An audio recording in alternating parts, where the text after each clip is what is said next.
नमस्कार दोस्तों, स्वागत है आपका आज के मुख्य समाचार में, जिसमें सबसे पहली बड़ी खबर में जिक्र बिहार के विधानसभा चुनाव का, जहां पर कन्हैया कुमार का एनडीए सरकार पर हमला। कहा कि बिहार की जनता लूट और झूठ की सरकार को बदलने के लिए आमादा। इसी के साथ दूसरी बड़ी खबर में आपको बताएंगे कि एनडीए के 15 साल के शासन में बिहार में हवा प्रदूषित हुई, पानी पीने लायक नहीं बचा, यह आरोप कांग्रेस पार्टी ने लगा दिया है। और तीसरी बड़ी खबर में जिक्र होगा कि लालू यादव ने दिया था बिहार की जनता को सामाजिक न्याय और हम देंगे आर्थिक न्याय, ये बड़ा बयान तेजस्वी यादव का। जी हां दोस्तों, हर एक खबर की गहराई में आपको ले जाएंगे, लेकिन उससे पहले अगर आपको भी ऐसा लगता है कि बिहार के विधानसभा चुनाव नतीजों के बाद नीतीश कुमार की विदाई तय है, तो आप अभी इस वीडियो को लाइक कीजिए और इस लाल बटन को दबा के इस चैनल को फ्री में सब्सक्राइब करके घंटी बजाकर कमेंट में लिखिए जय हिंद। दोस्तों, रुक करते हैं तमाम बड़ी खबरों की तरफ।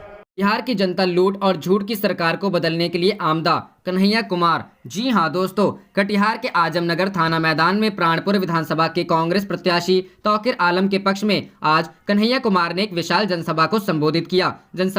जनसभा के माध्यम से उन्होंने नीतीश सरकार और नरेंद्र मोदी पर जमकर हमला किया। कन्हैया कुमार ने कहा कि इस बार बिहार की जनता लूट और झूठ की सरकार को बदलने के लिए आमदा है, इसलिए इस चुनाव के बाद इस सरकार की विदाई निश्चित है। चिराग और लोजपा पर हमला करते हुए कन्हैया ने कहा कि सभी लोग भाजपा अध्यक्ष जेपी नड्डा के गेम प्लान समझ गए हैं, इसलिए इन लोगों की विदाई तय है। जवाहरलाल नेहरू यूनिवर्सिटी के पूर्व छात्र और बिहार की राजनीति में कम्युनिस्ट पार्टी ऑफ इंडिया का प्रमुख चेहरा बने कन्हैया कुमार बिहार चुनाव में प्रचार में जुटे हुए हैं। उनका कहना है कि इस बार उनकी पार्टी ने बिहार में चुनावी मुद्दों का नैरेटिव बदलने का काम किया है। एनडीटीवी से हाल ही में हुई बातचीत में कन्हैया कुमार ने कहा कि उनकी पार्टी असली मुद्दों को बचाने के लिए चुनाव में खड़ी है। चुनावी कैंपेन के दौरान वामपंथी संगठन के एक मंच पर ना दिखाई दे रही और कन्हैया सीपीआई का प्रचार क्यों नहीं कर रहे हैं। सवाल पर उन्होंने कहा कि उन्हें ज्यादातर दूसरे चरण के प्रचार की जिम्मेदारी मिली है। उन्होंने कहा कि कोरोना के चलते अभी प्रोग्राम बना नहीं है। बिहार में लोग कोरोना को भूल चुके हैं, लेकिन कोरोना है, इसलिए केंद्रीय नेतृत्व का कार्यक्रम अभी बन नहीं पाया है। प्रचार एक हिस्सा है, दूसरा हिस्सा बूथ की तैयारी है। उन्होंने कहा कि महागठबंधन की हवा बह रही है। तेजस्वी के साथ मंच साझा करने के सवाल पर उन्होंने कहा कि हम लोगों का कार्यक्रम अलग अलग इलाकों में बना है, अभी तक ऐसा कोई कार्यक्रम नहीं बना है। रुक करते हैं अगली खबर की तरफ। एनडीए के 15 साल के शासन में बिहार में हवा प्रदूषित हुई, पानी पीने लायक नहीं बचा, कांग्रेस। जी हां दोस्तों, कांग्रेस ने रविवार को बिहार की जेडीयू भाजपा सरकार पर निशाना साधते हुए आरोप लगाया कि राज्य की नीतीश सरकार ने पूरे बिहार को कूड़े के ढेर पर बिठा दिया है और राजग की 15 वर्षों की सरकार में आलम यह है कि यहाँ की हवा प्रदूषित हो चुकी है और पानी पीने लायक नहीं बचा है। कांग्रेस के वरिष्ठ नेता एवं पार्टी के राष्ट्रीय प्रवक्ता रणदीप सिंह सुरजेवाला ने संवाददाताओं से कहा कि राज्य के 40% जिलों में आर्सेनिक खतरनाक स्थिति में है और केंद्रीय पेयजल मंत्रालय के अनुसार 10 जिलों में फ्लोराइड की मात्रा इतनी है कि वहां का पीने का पानी तक सुरक्षित नहीं है। उन्होंने आरोप लगाया कि बिहार के लोगों को न सिर्फ जहरीला पानी पीने के लिए बाध्य किया गया, बल्कि बिहार के शहरों को नीतीश सरकार ने एक बड़े कूड़ेदान में तब्दील कर दिया है। सुरजेवाला ने दावा किया कि बिहार में हर घर नल योजना में नीतीश सरकार ने योजनाओं की पूर्ण राशि खर्च ही नहीं की। उन्होंने कहा कि मैनचेस्टर यूनिवर्सिटी, ब्रिटेन एवं Mahavir cancer institute research centre Patna की रिपोर्ट में खुलासा हुआ है कि गोपालगंज, सिवान, सारण, पटना, नालंदा, नवादा, सुपौल, औरंगाबाद, गया, जहानाबाद जिले में जमीन में रेडियो सक्रिय पदार्थ यूरेनियम बहुत अधिक मात्रा में पाए गए हैं। कांग्रेस नेता ने आरोप लगाया कि पटना में पाइप द्वारा पीने का पानी के लिए घरों में इस्तेमाल किए जाने वाले सभी 10 पानी के नमूने फेल हो गए और पीने योग्य नहीं पाया गया। उन्होंने पटना में कूड़े के ढेर के पास खड़े होकर आरोप लगाया कि नमामि गंगे की मोदी जी ने झूठी कसम खाई और उस झूठी कसम के झूठ को ही नीतीश बाबू ने भी निभाया। सुरजेवाला ने कहा कि सच्चाई ये है कि नमामि गंगे का 20% पैसा भी बिहार में खर्च नहीं हुआ। कांग्रेस नेता ने दावा किया कि इस दौरान न केवल तीनों लोगों को अपवित्र किया गया, बल्कि भ्रष्टाचार की भेंट भी चढ़ा दिया गया।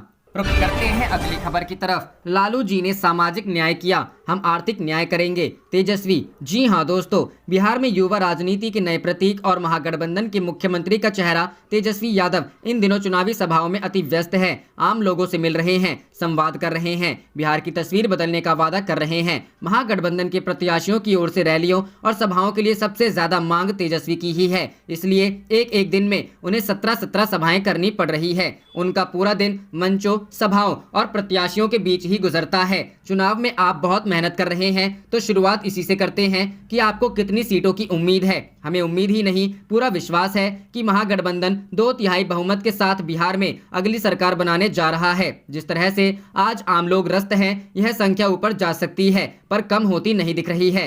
दूसरा, 10 लाख नौकरियों को लेकर आम लोगों में एक बड़ा कंफ्यूजन है। आप नौकरी देंगे या रोजगार? संविदा की सारी नौकरियों को भी स्थायी करने का आपने वादा किया है। पहले से जो संविदा पर है उन्हें परमानेंट करने का भरोसा दिया है।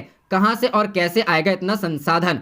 हमने स्पष्ट शब्दों में 10 लाख स्थायी व सरकारी नौकरियों की बात कही है। इसे लेकर किसी के भी मन में संशय या भ्रम नहीं है। इसके अलावा हम संगठित व असंगठित क्षेत्र में रोजगार के पर्याप्त मौके उत्पन्न करेंगे। यह तभी संभव है जब सेवा, निर्माण व कृषि क्षेत्र के विकास पर पर्याप्त ध्यान दिया जाए, पूंजी निवेश को आसान व आकर्षक बनाया जाए, ऋण आसानी से मिल जाए और आधारभूत संरचना सुलभ हो। हमारी सरकार सभी पहलुओं पर ध्यान देते हुए आगे बढ़ेगी। इसके अलावा कुटीर, छोटे व मध्यम उद्योगों के विकास के लिए भी प्रशिक्षण, ऋण व अनुदान की व्यवस्था करेगी। जब सरकारी व गैर सरकारी, संगठित, असंगठित सेवा व निर्माण, कृषि व उससे जुड़ी गतिविधियों को मदद मिलेगी तो अर्थव्यवस्था स्वाभाविक रूप से तेजी से बढ़ेगी, जिससे रोजगार व नौकरियों के अवसर ही उत्पन्न नहीं होंगे बल्कि सरकार की आय में भी वृद्धि होगी। इस बढ़ी हुई आय से सरकार शिक्षा, स्वास्थ्य, जन कल्याण व आधारभूत संरचना को बेहतर ही नहीं कर सकती बल्कि लाखों संविदा कमियों को भी स्थायी कर सकती है। बस जरूरत है योजना बनाकर इच्छा शक्ति के साथ चलने की। एनडीए सरकार बताए कि संविदा कर्मियों को स्थायी क्यों नहीं किया।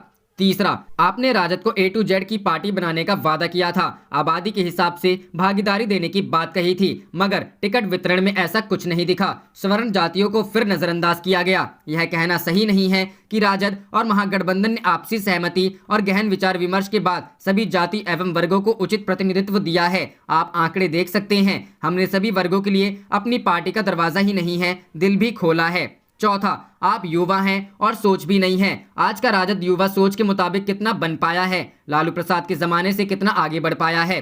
अब हम पूरे बिहार की बात कर रहे हैं। हम लैपटॉप से और स्मार्टफोन के टच से दुनिया को देखते हैं। नए दौर में स्वाभाविक है नई सोच होगी। पूरे बिहार में राजद अकेली पार्टी है जो सकारात्मक एजेंडे के साथ चुनाव में उतरी है। राजद प्रगति, जन सरोकार और रोजगार के मुद्दे के साथ ही आगे बढ़ना चाहती है। ये जनता के वास्तविक मुद्दे हैं जो उनके जीवन को प्रभावित करते हैं। हम लालू जी द्वारा लाए सामाजिक न्याय के दूसरे पड़ाव अर्थात आर्थिक न्याय पर काम कर रहे हैं, जो हर वर्ग के लोगों के जीवन पर सकारात्मक प्रभाव डालेगा। अब यह पहले से कितना आगे या अलग है, यह निर्णय तो जनता करेगी।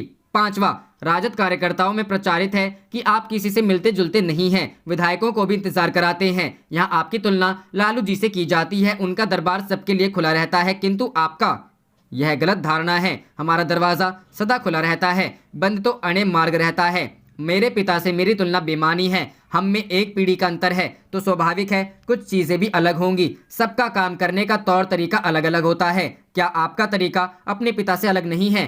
पहले नेता पैदल चुनाव प्रचार करते थे, अब गाड़ियों से करते हैं। जमाने के साथ चीजें भी बदली हैं। अब हार्ड वर्क के साथ स्मार्ट वर्क का भी जमाना है। रुख करते हैं अगली खबर की तरफ। बिहार में महागठबंधन की सरकार बनवा रहा है सट्टा बाजार, ओपिनियन पोल के दावे हो रहे खारिज। जी हां दोस्तों, बिहार विधानसभा चुनाव में सभी राजनीतिक पार्टियां जनता को लुभाने में पूरी ताकत झोंक रही है। टीवी चैनलों के ओपिनियन पोल के अनुसार बिहार में एनडीए गठबंधन की सरकार बनने के आसार हैं, लेकिन सट्टा बाजार इस दावे के बिल्कुल उलट बिहार में महागठबंधन की सरकार बनवा रहा है। भारत पाकिस्तान सीमा पर मौजूद राजस्थान का फलौदी जिला सट्टा बाजार की माने तो इस बार सट्टा बाजार एनडीए को 93 से 96 सीटों पर जिता रहा है, जबकि आरजेडी को 91 से 94 सीटें मिलने वाली है। इसके अलावा सट्टा बाजार बिहार में कांग्रेस पार्टी को 29 से 31 सीट मिलने की उम्मीद जता रहा है। वहीं महाराष्ट्र के सट्टा बाजार के अनुसार एनडीए को 88 से 90 सीट दी जा रही है, जबकि लालू यादव की पार्टी आरजेडी को 92 से 94 सीटें मिल रही है।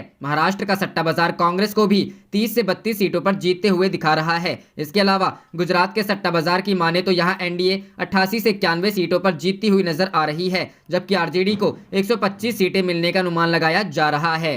रुख करते हैं अगली खबर की तरफ। तेजस्वी ने नीतीश पर फिर किया हमला, थक चुके हैं सीएम, नहीं संभल रहा बिहार। जी हां दोस्तों, महागठबंधन के सीएम कैंडिडेट तेजस्वी यादव ने एक बार फिर सीएम नीतीश कुमार पर हमला बोला है। उन्होंने कहा कि बिहार में 4.5 लाख नौकरियां खाली है। नीतीश कुमार जी थक चुके हैं, उनसे बिहार नहीं संभल रहा है। सोमवार को चुनाव प्रचार के लिए निकलते वक्त पटना में पत्रकारों से बातचीत में तेजस्वी ने कहा कि नीतीश कुमार ने बिहार को बर्बाद कर दिया, शिक्षा व्यवस्था चौपट हो गई, कानून व्यवस्था का बुरा हाल है। तेजस्वी ने कहा कि बिहार में प्रति 1 लाख आबादी पर केवल 77 पुलिसकर्मी हैं। मणिपुर में 1000 से ज्यादा क्यों हैं? वो नीतीश कुमार बताएं कि 15 साल में उनकी उपलब्धि क्या है। तेजस्वी ने कहा कि आज बेरोजगारी चरम सीमा पर है, सबसे अधिक बिहार में बेरोजगारी है। डबल इंजन की सरकार ने सब चौपट कर दिया है। विभिन्न विभागों में 4.5 लाख पद खाली हैं। मुझे 5.5 लाख पद ही सृजित करने होंगे। हमारी सरकार बनी तो 10 लाख बेरोजगारों को नौकरी मिलेगी। दिल्ली तक एनडीए की सरकार है,